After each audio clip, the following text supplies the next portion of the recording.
Anytime I talk about the Southeast, there's always a backlash because most of my people do not like hearing the truth. They don't like to hear the truth. But anyway, my duty is to tell you the truth, no matter how hurtful it might sound to you. I don't really send feelings. I send facts. Anyway, let me explain. It's no longer in news that in the recent days, there's been a lot of unaliving, a lot of insecurity in Southeast, especially Anambra State, Imo State, and Ebonyi State. It's been very, very difficult in the Southeast. You can't deny this. Do not blame anybody for the insecurity happening in the Southeast except the Igbo politicians. I mean it. I mean the Southeast politicians. Southeast have 5 governors who can put their head together and said, let's stop this, and they will find the root of it and stop it. Let me tell you, no matter who you are in Nigeria, the Nigerian police can fish you out. The Nigerian army are one of the strongest army in Africa. They can deal with any insecurity in Nigeria. So whatever you see happening in the Southeast, hold the Southeast politicians accountable. The Deputy House Speaker of the Federal Republic of Nigeria, Benjamin Kalu, is from the Southeast. Yes, he's from Abia State. Hope Uzodinma is there. Peter Mba is there. Alesuti is there. Professor Soludo is there. The Southeast have senators currently in the Senate. The Southeast have House of Rep members currently in House of Assembly. So what is happening in Southeast is not a magic. It does not require a soothsayer. It does not require a native doctor to come from Afghanistan or soldiers to come from Israel to solve it.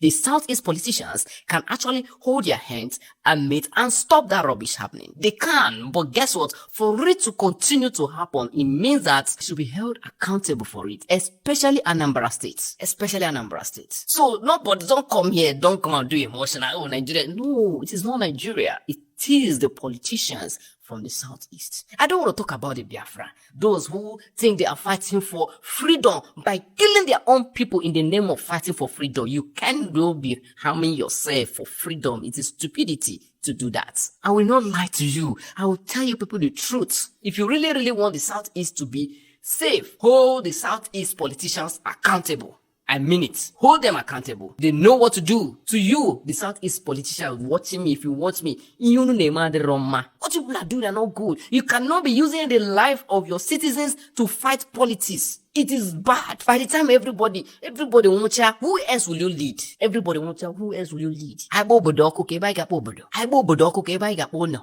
Where do we call home when you born home? That is what. When you think about this, and for the fact that there's some delusional youth from Southeast who still believe that there's freedom coming by killing yourself, it's painful. Where are your content creators in Finland? Where are they? Where are they now? When I was saying it on a teasing a joke. Anyway, but guess what? I will still continue to say the truth, no matter how bad it hurts. In conclusion, hold the Southeast politicians accountable for the insecurity happening in the Southeast, because they can stop it. They can call the Nigerian police to stop it. They can call the Nigerian army to stop it. Nigerian police can fish anybody out. They have the equipment. They are equipped to do that. If they really want to do it, if they are called to do it, the Nigerian army are undefeatable. They are strong, one of the strongest in Africa. They can do it if they are called to do it. If politics should be set aside and let them do their job, they will do it. I know what I'm talking about. And you and I know what I'm talking about. Anyway, I won't say more than this because it seems I'm taking it too personal. Not in a celebration mood.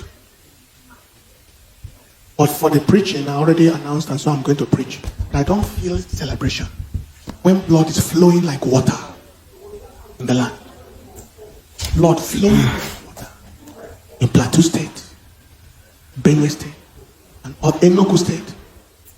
See, I'm not in a celebration mood. We already announced this thing otherwise, but I'm happy that we preached the message. But I said, I'll just wear anything. I was meant to wear traditional, like I said. You have your farmland. Some people come to uproot cassava, agents of the devil from the pits of hell, to feed their animal. You said, why? They waste your blood on your father's land, the land of your inheritance.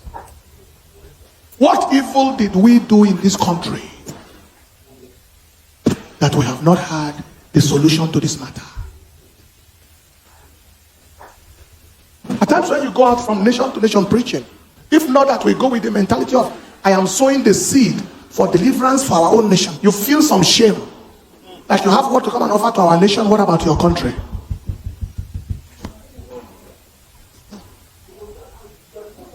The devils come to steal, to kill, and these are human devils. Kill children in their sleep. In their sleep. In their sleep.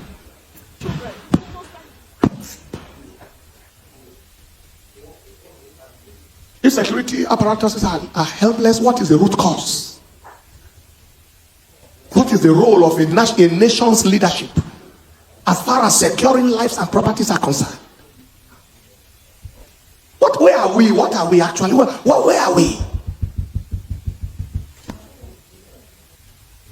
A man who was talking to me the other day, he was a former DSS official. He wanted to go to his village. He said he was afraid to go because of how the road to his place is now. And that he started this guy, he didn't work. He started another guy, didn't work. So he said, let him not go. Only for him to hear of calamity on that road that he would have passed.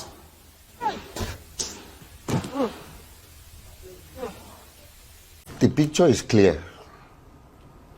It's only someone that is on self-denial can still be questioning, demanding to create a picture of this. We have drifted to the catatonic stage of insecurity, especially in Anambra State. First of all, started with pockets of kidnapping here and there. The IPOB drifted to EFCN, from Eastern Security Network, to people now legitimizing the merchandising of the whole thing. And quite disturbing is what we are seeing, what we are seeing and what we are hearing from the kidnapped victims. You see them coming out with some voice notes and all whatnot. It has drifted to an organized crime. You know, when you have a victim saying he's paying ransom, hard-earned money is already paying ransom, and the government has stated they are not going to negotiate with any kidnappers. Then they will pay ransom from their money. Then, you know, after paying the ransom, you are now at the mercy of the kidnappers, whether your organs will be harvested or not. Organ harvesting is not buying and selling business. It's an organized crime. That is the level we are in Anambra State. This thing, when it started, some of us that saw it early, we started clamoring for awareness. We started clamoring for people to come out and start saying something. They say when you see something, say something. It does not just end at the other end. Even when you see the inactions of the government, you have to also say it. I'm not just blaming the governor alone. I'm not just blaming the present administration. I'm blaming every stakeholder that there is this conspiracy of silence that is hovering everywhere. Nobody wants to talk about this. I came into office, barely 1 year into my office, over 64 young youth killed. I said, no. I organized a security summit to create the awareness. Now what we are having is, in the chain of all level of insecurity, Anambra is partaking in each and every one of them. From picking pockets to kidnapping, all is disturbing, depending on the region. In my own constituency, what is prevailing there is broad day murder, broad day shootout, no resistance from any form of security organization, any form. They will just come and kill people there and leave. And they will term it cultism. I said, it's a crime. Crime is crime. We must query it.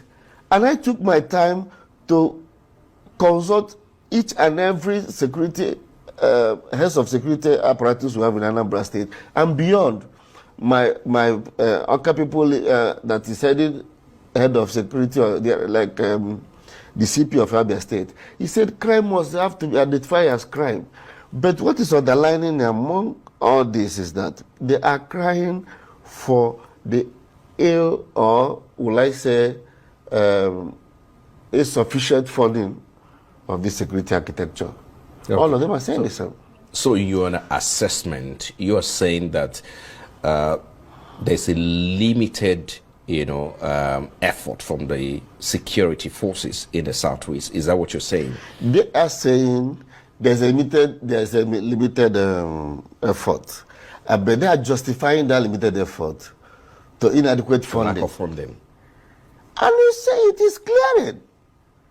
This administration is going into 3 years plus. For southeast side now, I don't they get to it, don't they getting much now because of the way things they go for inside this country, the way things they even go for inside this country. Now don't they make us even fear to go outside now? We Nigerians now, if you look at Plateau the other day now, so that by 51 persons for inside Plateau, 51 person, no government, nobody has come out to say anything. If you look at the first Biafra army man that if talk in this video, if you look at the thing we'll be saying explain for you this video, he talk and say if you say okay now then we say them be Biafran youth now them they be insecurity ever since we say they don't carry Simon Ekpa, all this insecurity if I don't stop for their side. Them say the guy really talk for inside that video, and the other guy be saying talk now Igbo guy two way talk say okay now they are politicians now them be their problem, say okay what think they are politicians they do now them be their problem, to see they are politicians, they are southeast politicians now they stand for their people. Nobody for ficon, no team for ficon by nobody for ficon by their person for their state. Now we see the result. You don't see how like many people expose their politicians for inside this video concerning the insecurity matter. We say no one stop for southeast stats for southeast side I mean to see. So you will be say they hear me now. Get anything where you be say you want to talk concerning this matter, I bet me drop on for inside comment section. And also if today be your first time here, please make a like our video, share and subscribe. Thank you.